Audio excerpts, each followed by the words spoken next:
আসসালামু আলাইকুম viewers, welcome back to my channel. I hope সবাই ভালো আছেন। তো আজকের এই ভিডিওতে বেসিক্যালি আমরা মাত্র 10 থেকে 12,000 টাকা প্রাইস সেগমেন্টের মধ্যে 5টি গেমিং স্মার্টফোনে আলোচনা করব। সো এই প্রাইস সেগমেন্টের আশেপাশে যারা একটি ভালো মানের স্মার্টফোন কিনতে চান, ব্যাক সাইডে অ্যাটলিস্ট 50 মেগাপিক্সেলের ক্যামেরা থাকতে হবে, গেমিং প্রসেসর থাকতে হবে এবং ভালো ব্যাটারি ব্যাকআপ থাকতে হবে। ওভারঅল সব দিক দিয়ে ভালো কনফিগারেশন আশা করছেন। প্রাইস মাত্র 10 থেকে 12,000 টাকা। তাহলে আজকের এই ভিডিওটি শুধুমাত্র আপনার জন্য। আজকের এই ভিডিওটি যদি আপনি সম্পূর্ণ দেখেন তাহলে অবশ্যই 5টি ফোনের মধ্যে যে কোনো একটি স্মার্টফোন কিন্তু আপনি ইজিলি চয়েস করে নিতে পারবেন। অবশ্যই ভিডিওটি সম্পূর্ণ ওয়াচ করবেন। ভিডিওটি শুরু করার আগে আপনি যদি এখনো পর্যন্ত আমাদের পরিবারের সদস্য না হয়ে থাকেন, সাবস্ক্রাইব করে পাশে বেল আইকনটি অল সিলেক্ট করবেন পরবর্তী প্রত্যেকটি ইন্টারেস্টিং ভিডিওর আপডেট সবার আগে পাওয়ার জন্য। চলুন তাহলে শুরু করে দিই আমাদের আজকের ভিডিও। 10 থেকে 12,000 টাকা প্রাইস সেগমেন্টে আমাদের লিস্টের নাম্বার 1 আমরা যে স্মার্টফোনটিকে রেখেছি সেটা হচ্ছে Realme Note 60 স্মার্টফোনটি। চলুন দেখে আসি ফোনটির কনফিগারেশনে কি কি ফিচার্স থাকছে। ফোনটিতে ইউজ করা হয়েছে 6.74 ইঞ্চি সাইজ, এটি HD+ রেজোলিউশন, এটি IPS LCD প্যানেল ইউজ করা হয়েছে। ডিসপ্লেতে পাচ্ছেন 90 হার্টজ, এটি রিফ্রেশের সুবিধা। পারফরম্যান্স সেকশনে ইউজ করা হয়েছে Android 14 এর সুবিধা।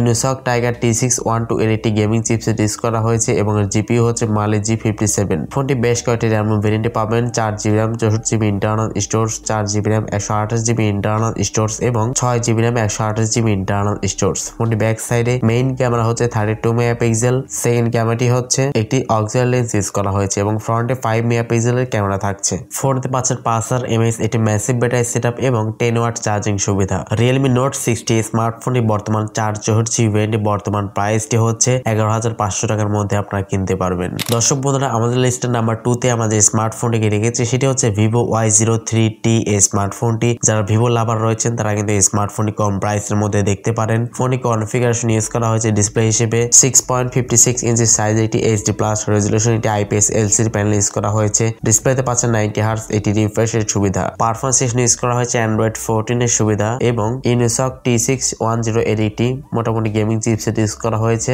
4GB RAM এর সাথে 64GB ইন্টারনাল স্টোরেজ থাকছে। ফোনে ক্যামেরা সেকশন ইউজ করা হয়েছে ব্যাক সাইডে 13 মেগাপিক্সেল একটি ক্যামেরা এবং সেকেন্ড ক্যামেরাটি হচ্ছে 0.8 মেগাপিক্সেল, একটি অক্সিলারি লেন্স ইউজ করা হয়েছে। ফ্রন্টে থাকছে 5 মেগাপিক্সেল একটি ক্যামেরা। ফোনটি 5000 mAh ম্যাসিভ ব্যাটারি সেটআপের সাথে থাকছে 15 ওয়াট এটি চার্জিং সুবিধা। Vivo Y03T স্মার্টফোনটিও কিন্তু বরাবর আপনি 128GB ভেরিয়েন্টটি 11,500 টাকার মধ্যে কিন্তু কিনতে পারবেন। ভিউয়ার্স, ভিডিও ভালো লাগলে লাইক করতে একদমই ভুলবেন না। আপনার জন্য এত কষ্ট করে ভিডিও তৈরি করে অবশ্যই লাইক করবেন আর চ্যানেলের নতুন দর্শক হয়ে থাকলে সাবস্ক্রাইব করতে একদমই ভুলবেন না। দর্শক বন্ধুরা, আমাদের লিস্টে নাম্বার 3 তে আমাদের স্মার্টফোনটিকে রেখেছি সেটা হচ্ছে সিম্ফনির স্মার্টফোন Symphony Innova 30 স্মার্টফোনটি। Symphony Innova 30 স্মার্টফোনটি ডিসপ্লেতে ইউজ করা হয়েছে 6.56 ইঞ্চি সাইজের, এটি HD+ রেজোলিউশন, এটি IPS LCD প্যানেল ইউজ করা হয়েছে। Android 13 সুবিধা পাচ্ছেন। Unisoc T616 এর একটি মোটামুটি গেমিং চিপসেট ইউজ করা হয়েছে। 6GB RAM এর সাথে 128GB ইন্টারনাল স্টোরেজ থাকছে। ক্যামেরা সেকশনে বলতে গেলে ক্যামেরা থাকছে খুবই বড় চমক। ব্যাক সাইডে 108 মেগাপিক্সেলের ট্রিপল রিয়াল ক্যামেরা ইউজ করা হয়েছে এবং ফ্রন্টে থাকছে 8 মেগাপিক্সেল একটি ক্যামেরা। এই স্মার্টফোনটিতে আপনারা 5000